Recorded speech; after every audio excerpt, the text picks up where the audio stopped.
Hi. Alyssa. Yep, Hi. Alex. How are you doing? I'm good. How are you?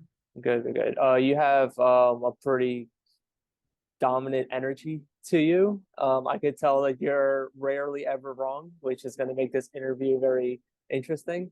I like it. So the way I have like a certain process that I use to start out. I just want to um, feel something out. If there's anything that I need to say before we start this. Um, Usually I tell people that they can feel comfortable saying whatever they want, but I don't think that's gonna be a problem with you. Um, I want you to feel comfortable leaving things out. You don't have to answer all my questions, and what could be an issue? I want to avoid looping. Looping is when talking about like the same subject or same thing over and over again, just to like make a point. I want to avoid that. And I want to stay on topic for some of the things. I don't like switching between topics unless we find like resolution in one. I think Got it. that's going to be all right. Everything else, I think, is going to be a free flowing interview. We want to make sure that they're like radical enough to have this interview. I don't want to be talking to moderates or anybody that's aligned with my viewpoints. That's not going to be interesting.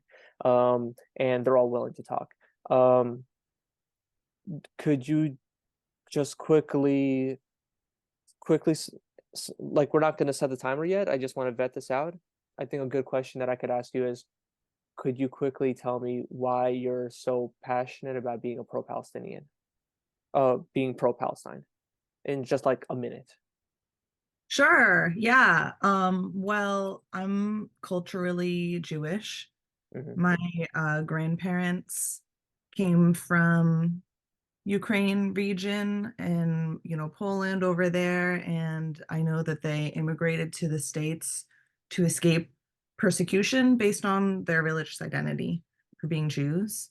And so that gives me a really deep empathy for people who are religiously persecuted and, based on their like ethnic identity.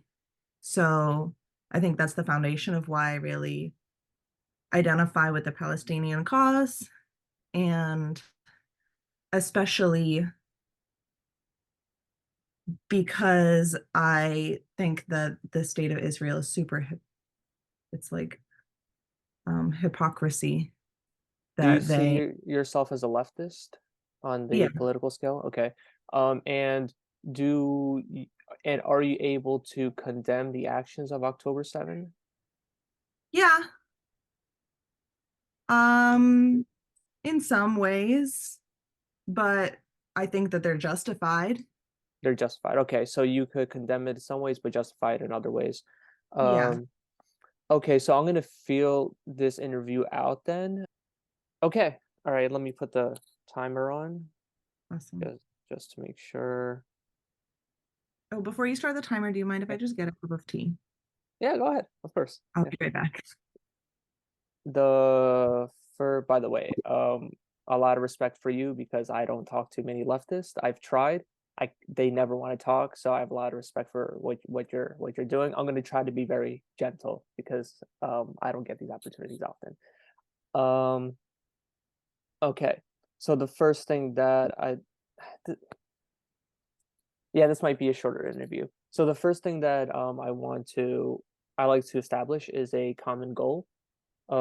All the pro-Palestinian people that I've spoken to, a good common goal that we have is reducing the amount of Palestinian civilian deaths. Usually we don't always agree on the Israeli debts part. So I tell them, okay, like I'll settle with you on the Palestinian debts. Um, would you settle with reducing the civilian debts on both sides, or do you feel like we should prioritize Palestinian civilians? I would be happy to have the goal of reducing civilian deaths on all sides. Okay. Where do you see the justification for October 7, if you don't mind me asking? Sure. Well, I think that the justification for the actions of the group Hamas on October 7th were a response to a long history of violence that has been perpetrated against Palestinian people and Arabic people of the whole region. Um, yeah, I know I've learned a lot of the history of the Nakba and occupation of Palestine since 1947, 1948, and there's been just massive displacement and colonization by British interests and United States interests. And I am also aware that a lot of the displacement of Palestinian people has been a result of immigration from Europe and the United States of Jewish people who move in and occupy that land. So I do think that the actions of the group Hamas were justified as a response to that displacement and violence over the last 70 years. Yeah, I So don't even think it would be like an equal. I don't think it was an equal form of violence. You know, if you look at like the numbers of death toll of people who have been displaced and killed, I think on October 7th there was something like 1,200 or 1,400 it was, yeah, Israeli. yeah, it was 1400, but then they changed it to 1200, which, it makes me I hate it when groups get make me skeptical about listening to their data, and then like I always wait. So I'm skeptical about Israeli data and the ones from the Palestinian Ministry of Health, but I trust Israeli more because for example, on that bomb, the when the hospital got struck, right away, 500 deaths, and the building was destroyed. And then we found out like a day later that the building at the hospital actually wasn't destroyed. It hit the refugee center, and we don't 100% know even now if it was an Israeli missile or if it was one of the 30% of failed rocket launches from Gaza. And Israel too, there's propaganda on both sides, so I really try to look at that, and I try to find information from YouTube videos, from articles, from the news, and combine everything and see who's lying. Um, but yeah, yeah, yeah.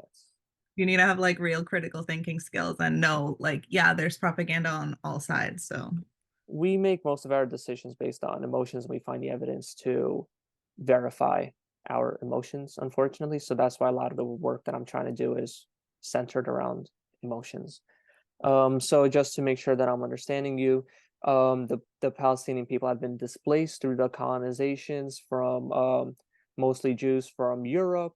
After it wasn't all after the Holocaust, but that's when the majority of them came in. It had the Zionist movement, from what I understand, happened in the late 1800s, and they kept moving in. And around 1920, that's when tensions were probably very high, and there was a mass killing of Jews in 1920 or 21. I forgot where the Muslims came in and also did a little purge of their own and put some Jews in ovens.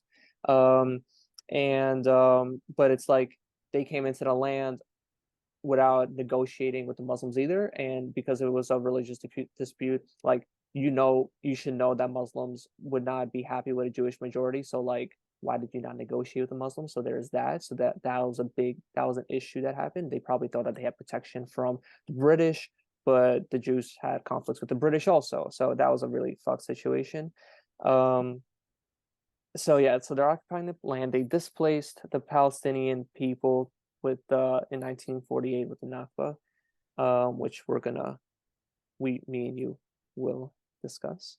Um, and you feel like because of this history, some of the actions were justified on October 7 because of that displacement, because of the deaths of the Palestinian people. We're gonna go into like all the details. I just want to make sure I have your full perspective before I do. I don't agree with like a lot of what you said, but it's important for me to understand what you're saying. And the problem is that what the stuff that you're saying is like it's actually true.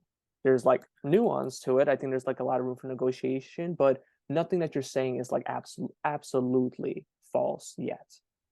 So I want you to know that. And I've talked to a lot of people, um, I'm trying to find common ground with a lot of people that I'm talking to because I think that's the only way that we can find peace. But we'll go into the detail. Okay. Is there anything there that you feel like I missed or I misunderstood? I think you got the basics. Yeah, I The think that's basic. Okay. Uh, w- is there okay? What else about your perspective do you feel like other people or pro-Israel people would not are not understanding? well, I am an American, and in 2020, in March, just before the pandemic hit, um, I went on birthright. So I visited Israel, Palestine, and was given this experience that I know from my experience that a lot of the goals of the birthright experience, which was free, it's like a free program that's offered to European and American Jewish descendants, are invited to visit Israel and shown a really idealistic picture of what Israel is and what they offer, what the state is doing over there. Um, it was super propagandized. So I think that my experience getting to visit that is an important part of my perspective here. When I visited, I did not know really anything about the history of Palestine or displacement over there. So I was learning for the first time being on that trip. And when I was there, I spoke to many like Israeli people who expressed really violent racism against Arab people, like really violent anger.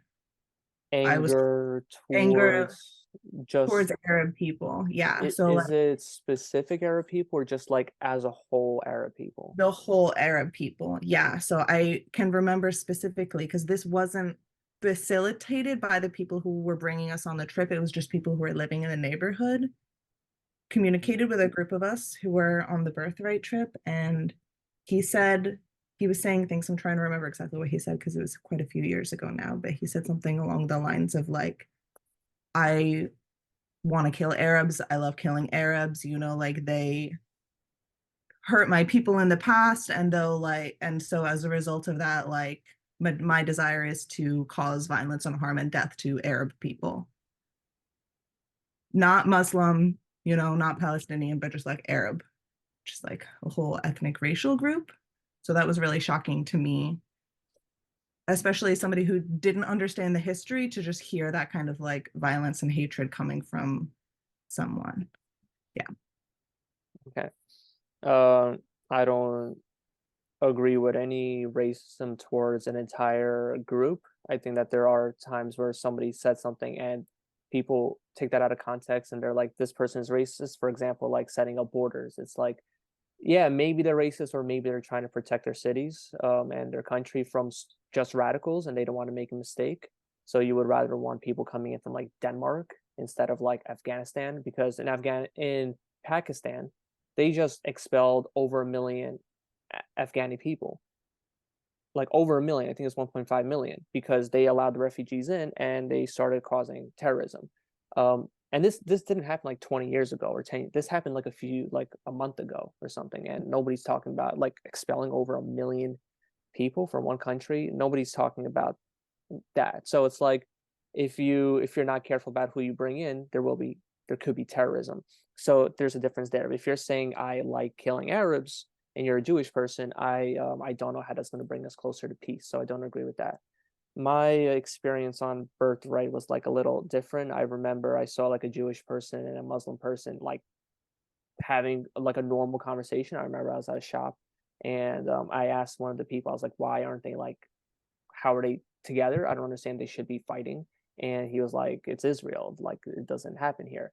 Um, and I've seen like a lot of interviews of the Muslim people in Israel. It's 20% Muslim, I think, and the majority of them, not all of them, they feel well. One, they all have equal rights. Two, there is definitely racism on the part of the Jews, but there's also, I'm not going to disagree there. Um, but there's also racism on the part of the Muslims. You could say that is justified. You could say the stabbings are justified, like in Jerusalem and stuff. Some of the suicide bombings from the Intifada, you can make an argument that it was justified. But so there's hate on both sides, which I hope interviews like this is gonna like. I love interviewing, especially like Palestinian people because they're so close to this. But hopefully, interviews like this is gonna bring us like all closer together. But I see how there is racism on the part of the Jews, and there's also racism on the part of the Muslims, and it's like how can we bridge that gap? I don't agree with like reverse racism, how that's not that bad if there's an oppressed group and they could be racist against like the oppressor. I don't believe that, not because it's like because of the theory behind it. Maybe the theory is correct, but the problem with it is if you do it enough, at one point the oppressor group is going to be like, we've had enough of this, and it's going to create more conflict, and that's what you saw with the civil war in Sri Lanka, which killed like over 100,000 people. So we don't want that. So I think no form of racism, I think, is understood, even reverse racism, but it should not be justified because it would only lead to more conflict. So I do not agree with the actions of the person that you interviewed. I want to say that. I'm glad. Okay. Um, is there something you want to add about your experience with the birthright? Anything else that you said that you started learning more about the displacement of the Palestinian people? Um, I I didn't see any Arab or Palestinian people when I was there. I feel like it was a very like sheltered experience that I had, that we were like highly controlled where we went as a group. We weren't allowed to like wander around, right? So I think that we were contained away from areas where Palestinian people were living so that we couldn't see the conditions of their settlements and homes and things like this. Um, Do you think that there was also a safety concern, or it was mostly about containment from seeing different viewpoints? I'm sure it was both. Mhm. Um, yeah, a safety concern when you're taking a group of people internationally is kind of like that you need to control all of their actions, because if they're not under control, then they're at risk for anything, anything could happen. So I'm sure safety was an element to that, but Yeah, it was different is than Rage, where you could just travel wherever you want. exactly, yeah. I mean, personally, I live in the tri-state area, so like there's not a lot of guns where I live and where I have grown up. Seeing guns is not normal for me, so that was shocking. When I visited, for example, they brought us to the Holocaust Memorial Museum, and I saw like dozens of Israeli soldiers, young people, in uniform, resting, having their lunches casually, and like a stack of AK-47 stacked up to the ceiling.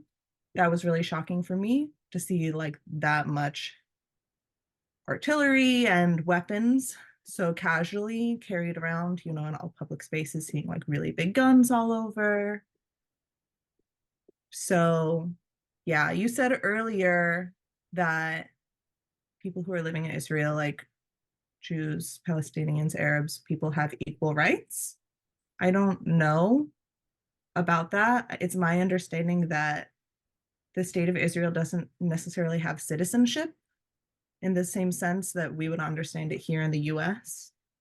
Um, because I think that citizenship grants people like certain inalienable rights, such as like voting and like representation in politics. And it's my understanding that the state of Israel doesn't have all of those structures in place. So I don't know And if the, what do you mean?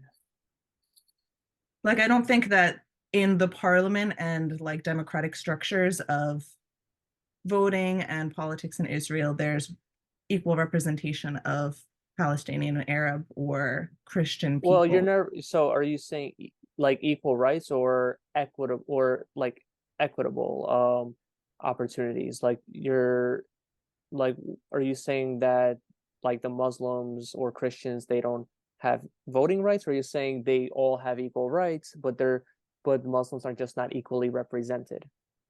I think they all tie into each other, like a bit of elements of all of those things. I think even if you technically have the right to vote, which I'm not sure they do, there's still like access to voting is a huge issue, and the representation that you have democratically affects whether those votes will even mean anything at the end of the day.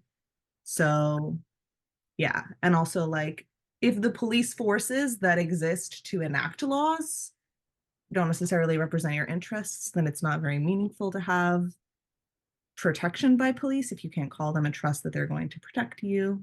So that's what I mean, just to push back on the equal rights comment. So yeah, so there are some things that we could um there are some I think we have subjective realities and we have to have a consensus reality. So subjective reality would be like what we personally feel based on our like emotions, and even believing even if the Holocaust happened, that could be our personal subjective reality, but we need to agree on something. You know, we have to agree what a Holocaust is, and we have to agree on, was this photo fake? Was this video fake? All the rings that they collected from all the Jews that they executed, was that real, or was that like created somehow?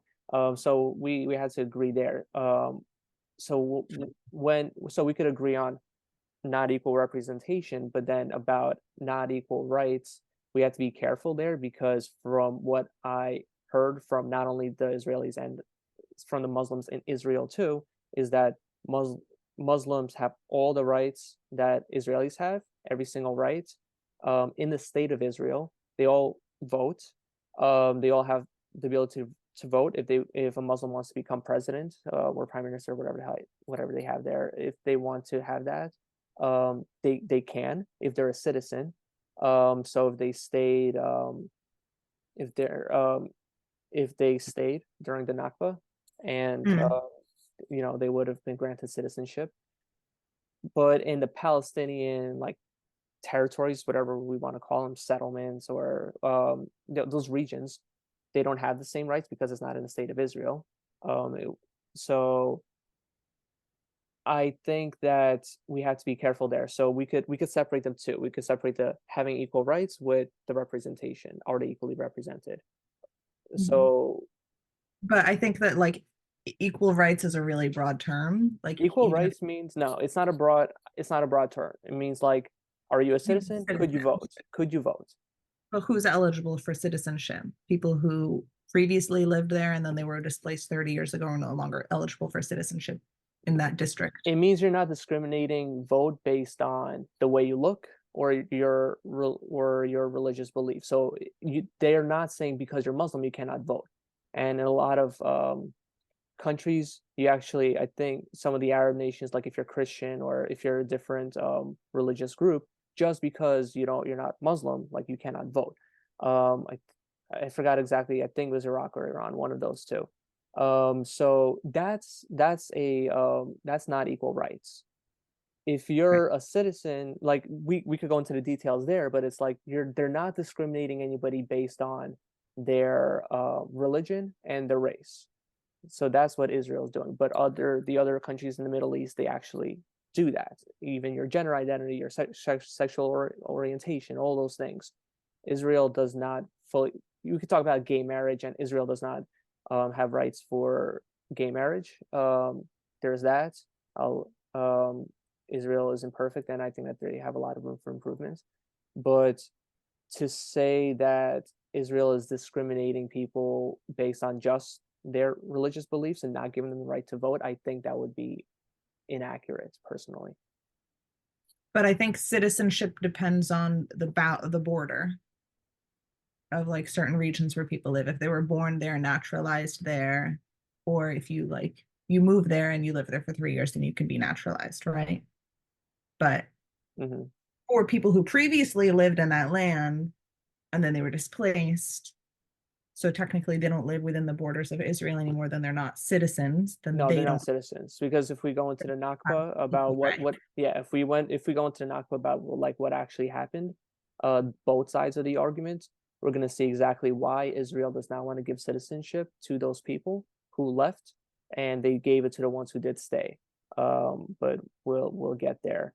Um, I I think that both things could be true. I think that both things, saying that um, it's good that Israel doesn't discriminate solely based on religious beliefs and solely based on your ethnicity or like who you are as a person and your skin color. I believe that's good. But I also believe that like there is nuance to like what you're saying, where it's like, well, after 3 years you should be a citizen, or if you're born there you should be a citizen. It's like we could go into like the nuance there. So I think both things could be true. We could praise Israel for not discriminating solely based on those things, and we could also say, hey, there's room for improvement. What do you think about that? I just think that changing the borders and then changing the rules of citizenship is very one-sided. And even though they may not explicitly discriminate based on race or religion, if it's determined by like the geographic borders of where people live, and then people of a certain ethnic or religious group are displaced out of that region, and then suddenly this region gets voting rights, then I don't think that's equal rights. Okay, so the Muslims don't have equal rights then. Based on what you're saying, they don't have equal rights. Yeah. They don't have equal rights even though they have the right to vote. So, Well, I'm sure there are some people who, as you said, some people who stayed even past the Nakba and they stayed and they have citizenship. I don't know personally. why should Israel give citizenship to people who fled the Arab invasion of 1948, who listened to the Arab League and left Israel to just come back after the five Arab nations who were attacking Israel, five or seven, after they destroyed and killed every single Jew. Why should Israel give that land back to those people who fled?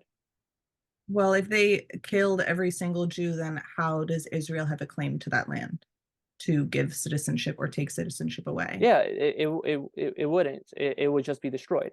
All the Jews would be dead Well, two I don't years think after all the the Jews would be Holocaust. dead.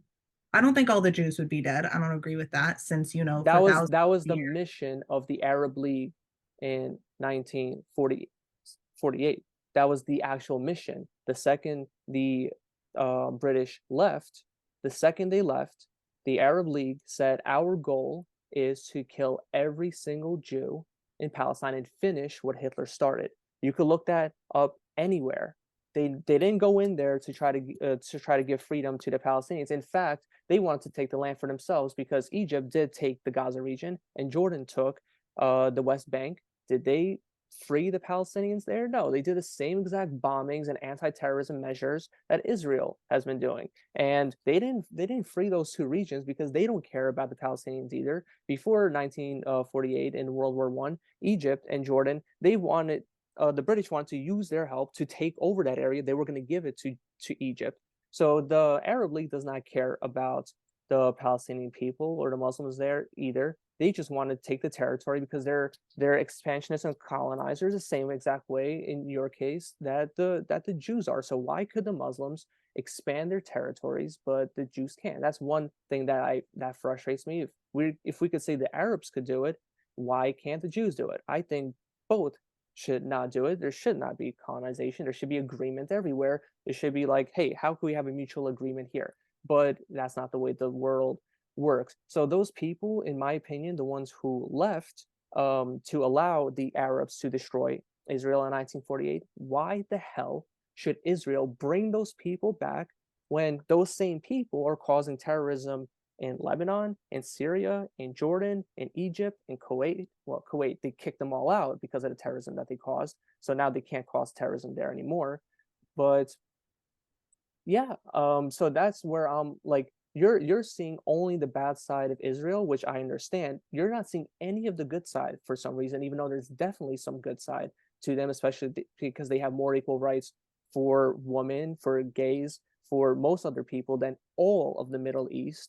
And the Middle East, the Palestinian people, they're not all innocent. I've seen the interviews. There's a lot of very innocent people who all they want is peace. They just want to safety for their family. their heart is pure. I've seen the interviews, and it hurts me when I see all the people of Gaza just getting bombed indiscriminately. It hurts me a lot. I don't want that to happen. I want people to see both sides of the people. But to say that the Muslim, like all the Muslims and all the Arabs are all innocent and the Jews are just oppressing everybody, it's not the full picture. Well, I wouldn't make generalizations for either side. I wouldn't say that all Arab people are innocent.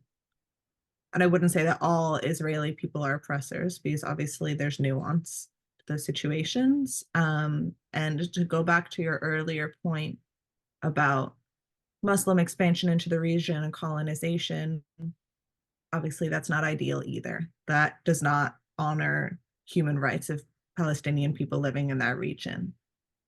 However, I obviously wasn't there and I don't know all of the nuances of history of what happened, but I do think that I don't know. But I think that Why didn't the Jews kick out the Arabs and the Muslims from Palestine before 1948? what right would they have to that land? But why didn't they do it? They could have done it at any point. They at one point I think they had the majority.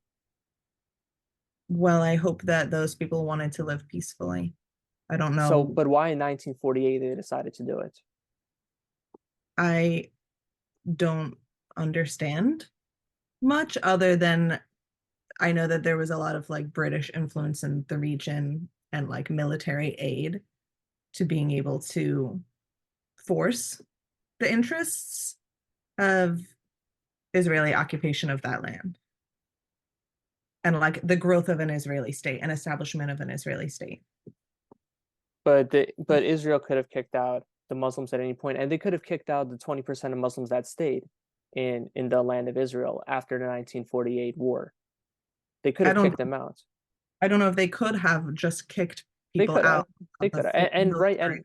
they could have. And right now, the attacks that are happening in Gaza, they could have done that in 2022.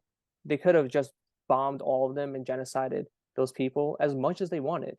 But they They were doing bombings and violence in Gaza throughout the and past. there was a So, cease there was a ceasefire between 2021 and 2023. okay, but what about 2020? What about 2019? What about it? What about 2018? There wasn't a ceasefire then. Why There was not? Israeli bombings and violence in Gaza in 2017. Why not? Well, Why wasn't there a ceasefire?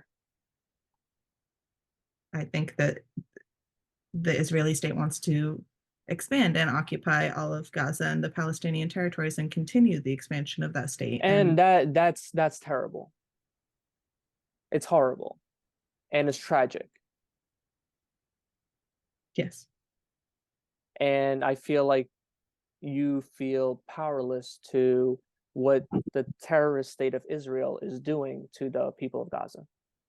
well, I feel powerless about a lot of things. That's I not. know, I mean, you're leftist, so all you see is oppress versus oppressor. So I understand that part, and we could go into the family dynamics behind that, but that's for a different therapy session. So right now we're just talking politics.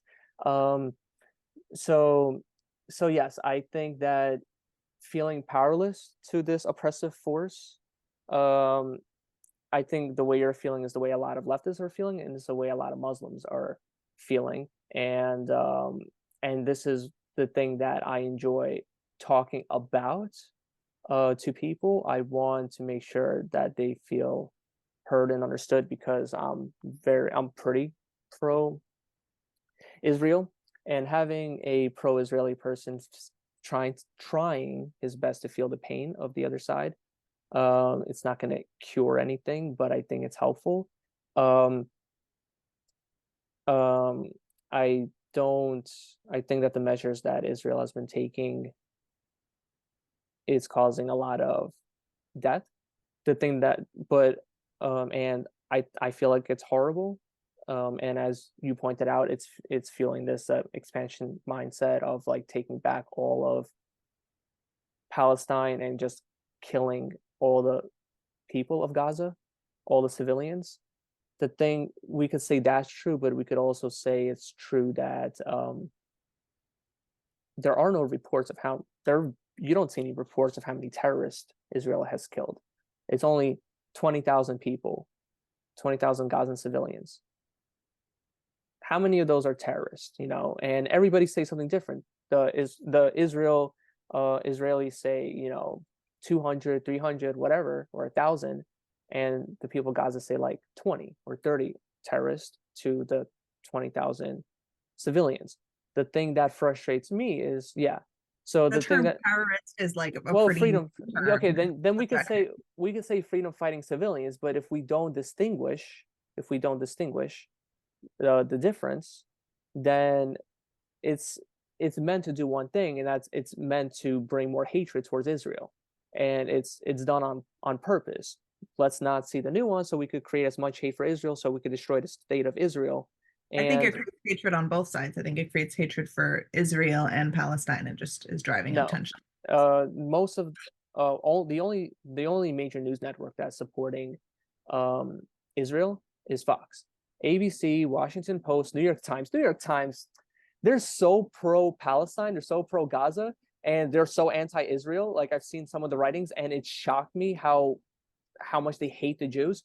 And there are pro Palestine protests outside of the New York Times saying that they're like, why is the New York Times supporting the genocide of the Palestinians? I'm like, they're pro Palestine and you're protesting against them. This is why, like, the pro Palestinian people, they're like, just take the fucking support, man. Like, New York Times is on your side. It's full of leftists who don't have a problem with October 7th, and you're protesting against them. Like the left, Yeah, like, I think what the the New fuck York are you Times is guys pretty doing? liberal.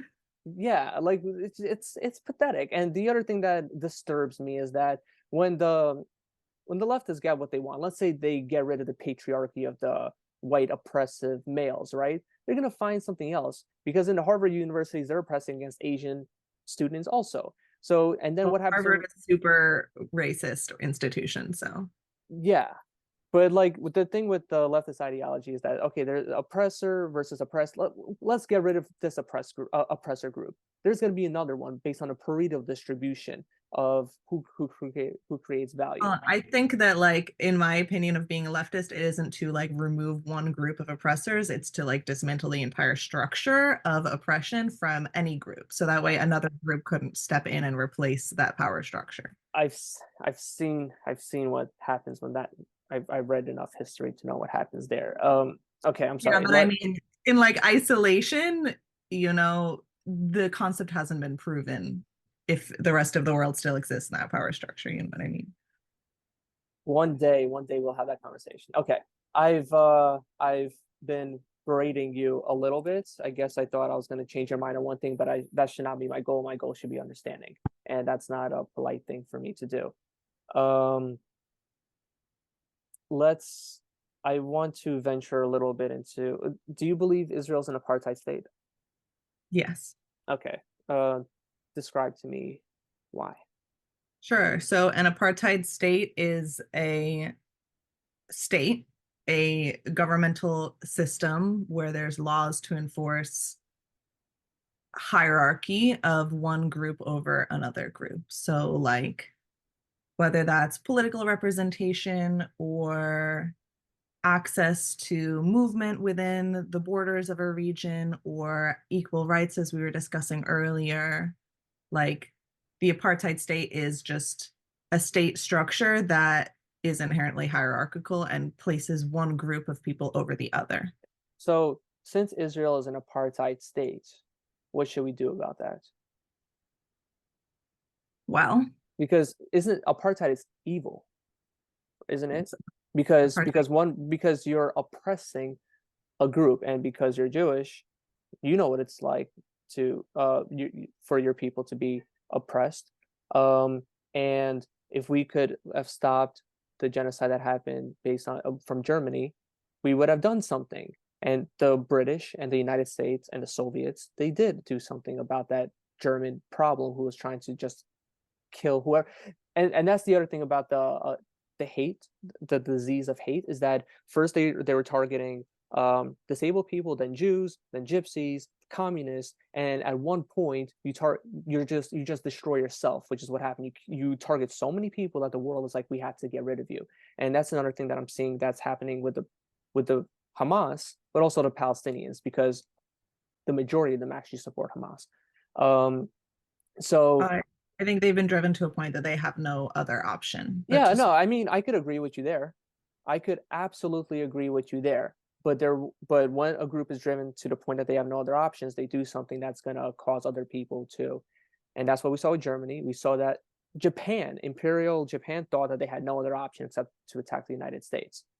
Look at how yeah, that but turned out to them. they were driven to that point because the state of Israel and the United States and military intervention there destructured and took power away from all other options that the Palestinian people had to call for change to the point that Hamas was the only option left. Like those choices were taken away from them. They didn't just disappear. Like there was People's Liberation Armies of Palestine that were more leftist leaning and I could inclusive and like less I violent. could agree with you there that they felt like they had absolutely no other choice. And they felt like the only choice was resistance. The thing that bothers me, and we're going to go back to the apartheid state thing.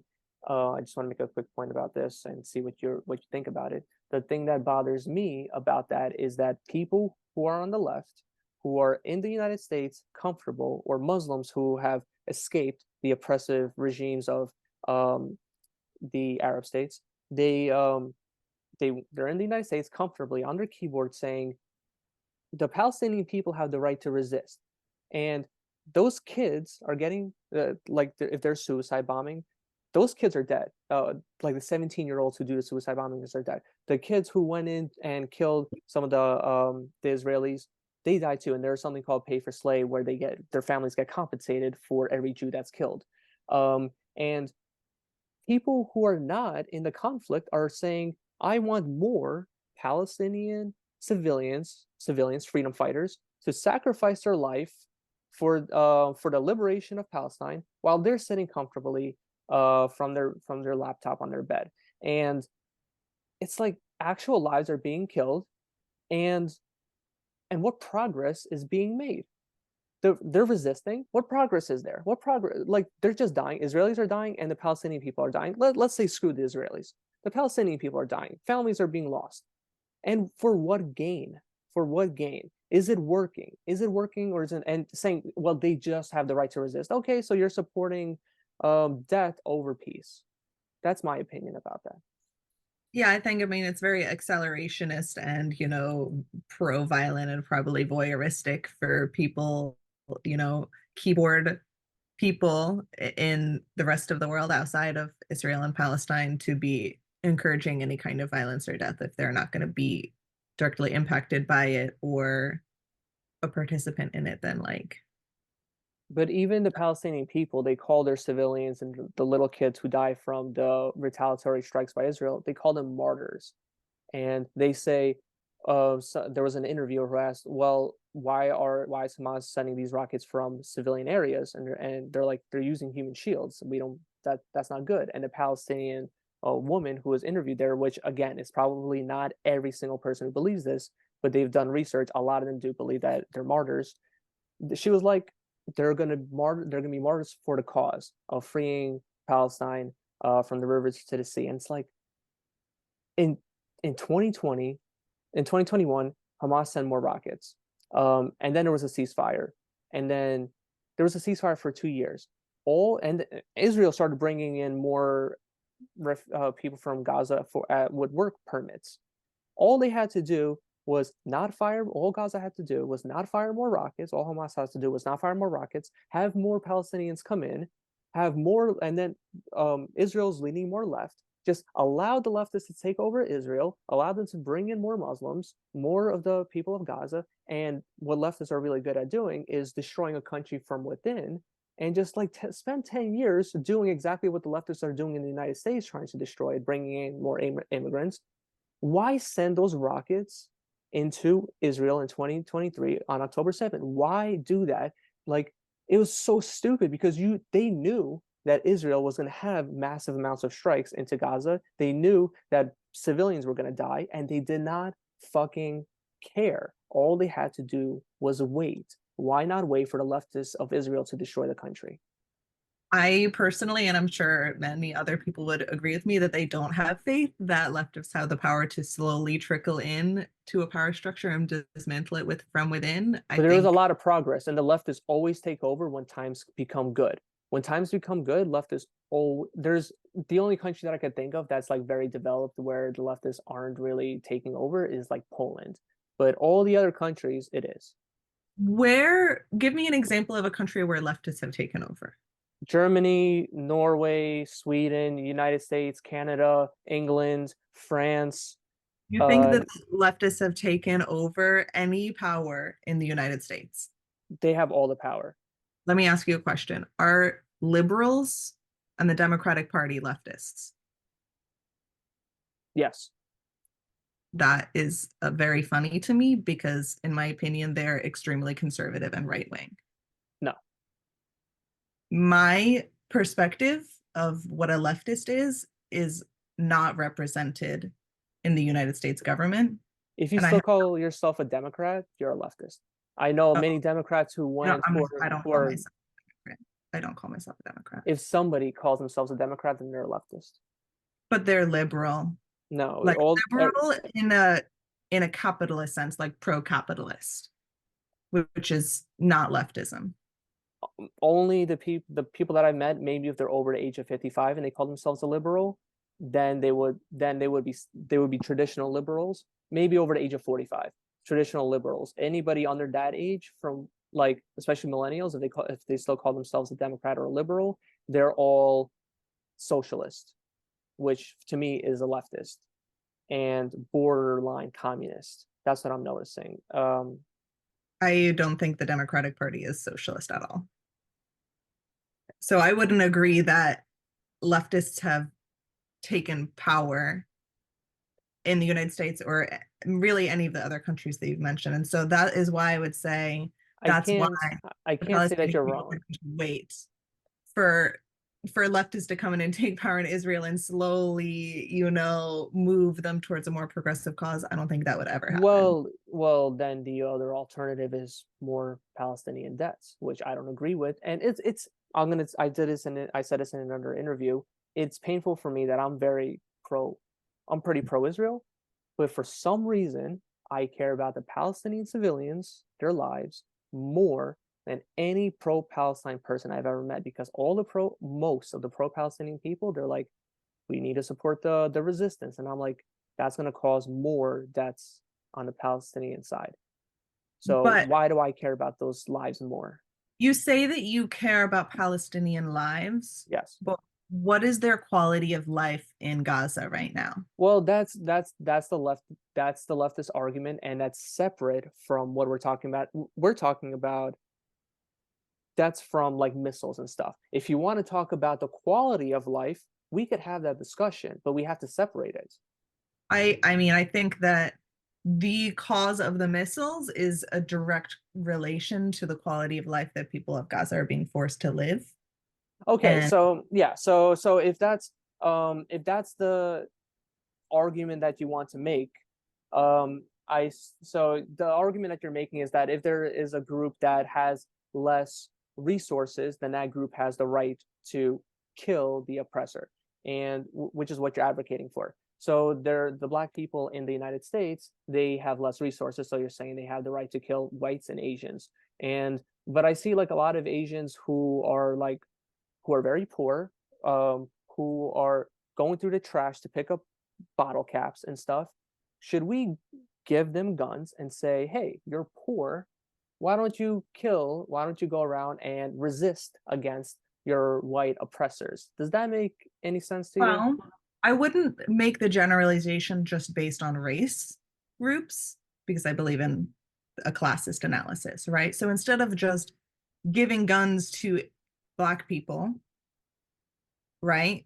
The argument is that, like in the United States, black people have less resources than white people and Asian people in the United States, right? Now, I wouldn't say that Asian people and black people who are more impoverished should just kill white people indiscriminately. But why However, not? But why not? The because whites have more because power. The whites have more power. not all whites have more power. There are millions of white people living in poverty in the US. However, the people who are in decision making positions who are white or black or Asian, but aligned with white supremacist interests, those people should probably be killed. I Okay. wouldn't be mad about like a black uprising of So people who are I'm not gonna say you're absolutely wrong because I see where you're coming from. Again, you're coming from the oppressor versus oppressed mindset, and you see that there's a group of people who are majority oppressed, and you want to equalize, um, you want to make it as equitable as possible. And I understand where you're coming from with that because you see the inequality and you're like, well, why have that inequality when we could have enough control so we could moderate we could equally distribute all the wealth. And yes, that's the communist socialist mindset. And there, so like I understand that aspect.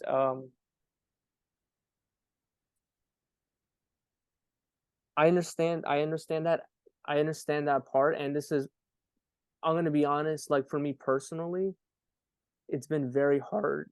It's been very hard for me to like empathize with that only because I see where that leads. For example, in Jordan, that's why the Palestinians they killed like the king of Jordan. They try to take over. They try to have a coup there. They try to take over majority rulership in Lebanon. They try to do it in Syria. They try to do it in Kuwait. They did it over and over again. And where did that lead?